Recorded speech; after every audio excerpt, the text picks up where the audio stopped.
வணக்கம். மாரியப்பன் வானிலை அறிக்கை 2025 டிசம்பர் மாதம் 14ஆம் தேதி ஞாயிற்றுக்கிழமை வானிலை அறிக்கை.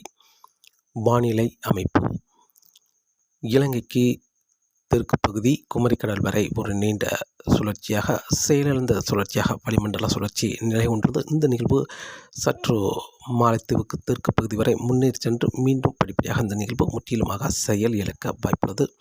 அதே வேளையில் இலங்கைக்கு தென்கிழக்கு பகுதியிலும் ஒரு காற்று சுழற்சி நிலை கொண்டுள்ளது. இந்த நிகழ்வு வரும் நாட்கள் டிசம்பர் 16, 17 தேதிகளில் தமிழகத்தில் மழை கொடுக்கும் விதமாக இலங்கைக்கு தெற்கு பகுதி வழியாக இந்த நிகழ்வு மெல்ல குமரிக்கடல் வழியாக மாலத்தீவை நோக்கி பயணிக்க வாய்ப்பது. வரும் நாட்கள் தமிழகத்தில் கடுமையான குளிர் இருக்க வாய்ப்புள்ளது. இன்று டிசம்பர் மாதம் 14ஆம் தேதி ஞாயிற்றுக்கிழமை அதிகாலை நேரங்களில் அனைத்து மாவட்டங்களுக்குமே கடுமையான குளிர் இருக்க வாய்ப்புள்ளது. அதிலும் மலை பிரதேசங்களில் கூடுதலான குளிர் இருக்க வாய்ப்புள்ளது. வெயில் வந்த பிறகு குளிர் படிப்படியாக மேகம் சூழ்ந்து காணப்பட்டாலும் படிப்படியாக விலக வாய்ப்பது. ஆனால் இன்று பகல் நேரங்களும் குளிர் இருக்க வாய்ப்பது. ஒரு இதமான குளிராக பகல் நேரங்களும் இருக்கும். இன்று பகல் நேரங்களில் அனைத்து மாவட்டங்களுக்குமே வெயில் இருக்க வாய்ப்புள்ளது. ஆனால் வெயில் இருந்தாலும் இதமான தென்றல் காற்றாக குளிரும் இருக்க வாய்ப்புள்ளது. தென்றல் காற்று இதமான குளிரோடு இருக்க வாய்ப்புள்ளது. பகல் நேரங்களில் பெரிய அளவில் வெயில் இருக்க வாய்ப்பில்லை. அனைத்து மாவட்டங்களுக்கும் இன்று வெயில் இருக்க வாய்ப்புள்ளது. நாளை டிசம்பர் 15ஆம் தேதியும் தமிழகத்தில் இரவு நேரங்களில் பனிப்பொழிவு, பகல் நேரங்களில் வெயில் மட்டுமே இருக்க வாய்ப்புள்ளது.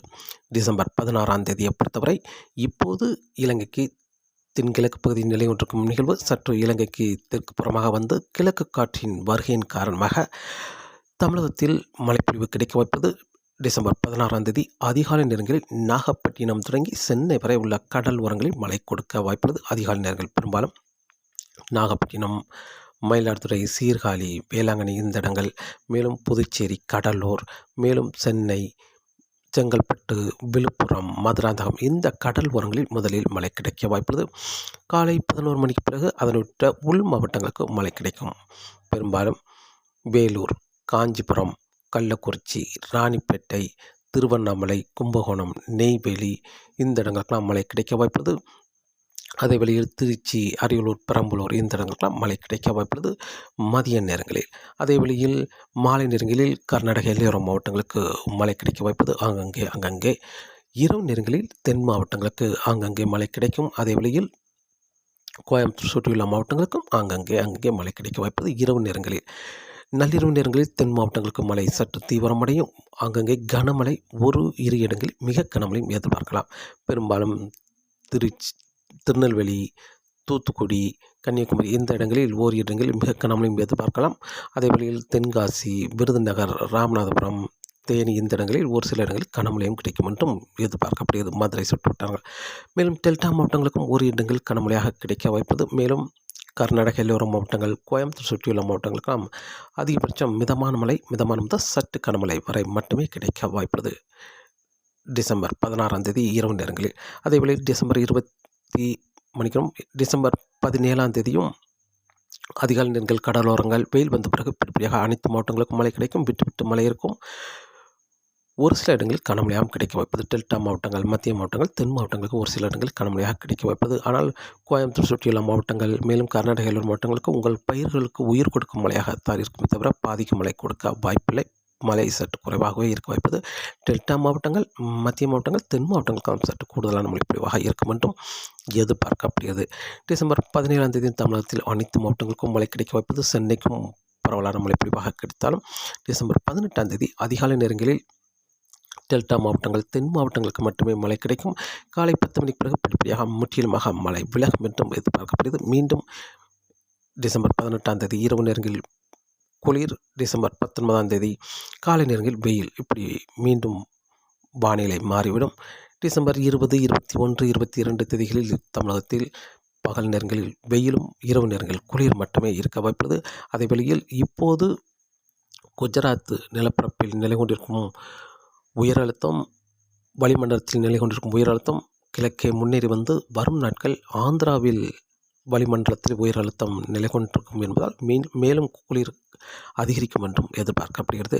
அதே வேளையில் டிசம்பர் 19ஆம் தேதிக்கு பிறகு ஒரு நிகழ்வு வர இருக்கிறது. அந்த நிகழ்வு நிலநடுக்கோட்டு ஒட்டியே மேற்கு நோக்கி பயணிக்கும் என்பதால் டிசம்பர் 21, 22 தேதிகளில் நிலநடுக்கோட்டு ஒட்டியே மேற்கு நோக்கி பயணிக்கும் என்பதால் அந்த நிகழ்வால் இலங்கைக்கு மட்டுமே மழை கொடுக்கும். இலங்கை பெரும்பாலும் தம்புள்ளை தெற்கு பகுதி மட்டுமே தெற்கு இலங்கைக்கு மட்டுமே மழை கொடுத்து நிகழ்வு மேற்கு நோக்கி பயணிக்க வைப்பது. அதேவேளை டிசம்பர் 20ஆம் தேதி ஒரு காற்று சுழற்சி வர இருக்கிறது. அந்த நிகழ்வு மெல்ல முன்னேறி வரும். டிசம்பர் 25, 26 தேதியில் இலங்கைக்கு தென்கிழக்கு பகுதியில் நிலை கொண்டிருக்கும். அதேவேளை மேலும் ஒரு நிகழ்வு அந்த நிகழ்வோடு ஒன்றிணைந்து சற்று தீவிரமடைந்து டிசம்பர் 27ஆம் தேதிக்கு பிறகு வரும் என்றும் எதிர்பார்க்கப்படுகிறது. அந்த நிகழ்வு தீவிரத்தை பொறுத்து தமிழகத்தில் மழைப்பொழிவு அமையும். அதே வேளையில் அந்த நிகழ்வு எந்த அளவுக்கு தீவிரமடைகிறதோ அந்த அளவுக்கு தமிழகத்தில் மழைப்பொழிவு கிடைக்கும். அதே வேளையில் ஆந்திராவில் வளிமண்டலத்திலும் உயர் அழுத்தம் சற்று வலுவாக இருக்கும். இந்த நிகழ்வு இலங்கைக்கு தென்கிழக்கு பகுதியில் நிலை கொண்டிருக்கும் நிகழ்வு